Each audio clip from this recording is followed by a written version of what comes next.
Hi friends. నేను ఇప్పుడు మీతో అబ్బాయిల కష్టాలు ఎలా ఉన్నాయో ఇప్పుడు చెప్తాను అనుకుంటున్నాను. ఈ రోజుల్లో అబ్బాయి కష్టాలు ఎలా ఉన్నాయో నేను చెప్తాను అనుకుంటున్నాను. సో ఫస్ట్ డే ఎలా స్టార్ట్ అవుతుంది మనకి? పొద్దున్న లెగుస్తాం.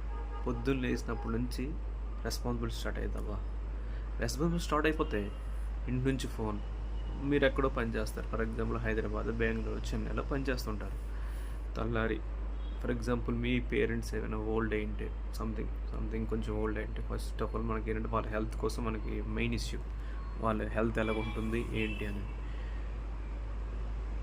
వాళ్ళు ఫోన్ చేస్తారు. నా హెల్త్ ఎలా ఉందిరా, ఇంకా మేము ఇక్కడే ఉండలేకపోతున్నాంరా, ఏంట్రా ఏం చేయాలి అర్థం అవ్వట్లేదురా, నువ్వేమో అక్కడ ఉన్నావు మేము ఇక్కడ ఉన్నాము, మరి మాకు ఎలాగరా అని అంటారు.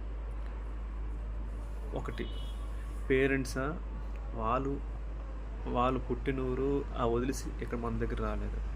మనమా ఇక్కడ మనం జాబ్ చేసి మనం వదిలేసి మనం అక్కడికి వెళ్ళలేము, ఎందుకంటే మనకు అక్కడ ఆపర్చునిటీస్ తక్కువ. ఇక్కడ హైదరాబాద్, చెన్నై, బెంగళూరు చిన్న జాబ్ చేసుకుని మనం సర్వైవ్ అవుతున్నాం. సో ఇవన్నీ సంపద కాదు. ఇవన్నీ పక్కన పెడితే ఇప్పుడు సంథింగ్ ఏదొస్తే మ్యాచెస్ చూస్తారు, మ్యాచెస్ చూపించినప్పుడు ఎలాగుంటుంది?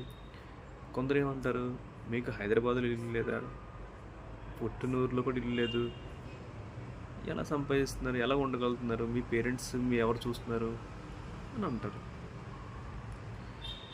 ఏంటంటే ఇంకా ఒకటి జాబ్ స్ట్రెస్ ఉంటుంది, వర్క్ ప్రెషర్, యాజ్ వెల్ ఈ family pressure, as well as ఈ పెళ్ళి అవుద్దా లేదు ఇదొక ప్రెషరు.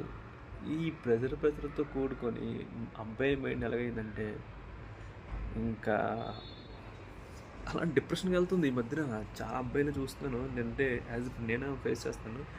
అలా ఆటోమేటిక్గా ఎంత యాక్టివ్గా ఉందామన్నా కూడా ఏదో ఒక ప్రాబ్లం అలా క్లియర్ అయిందంటే ఇంకో ప్రాబ్లం వచ్చి పడుతుంది. అంతే. నాకు ఫైనల్ ఒకటి అర్థమైందంటే ఇంకా మన లైఫ్ని ఫేస్ ఆన్ చేయడమే, మరి ఇంక దీన్ని వేరే మార్గం ఏం లేదు. ఫేస్ ఆన్ చేసుకుని ముందుకు వెళ్ళడం మన పని. Thank you bro.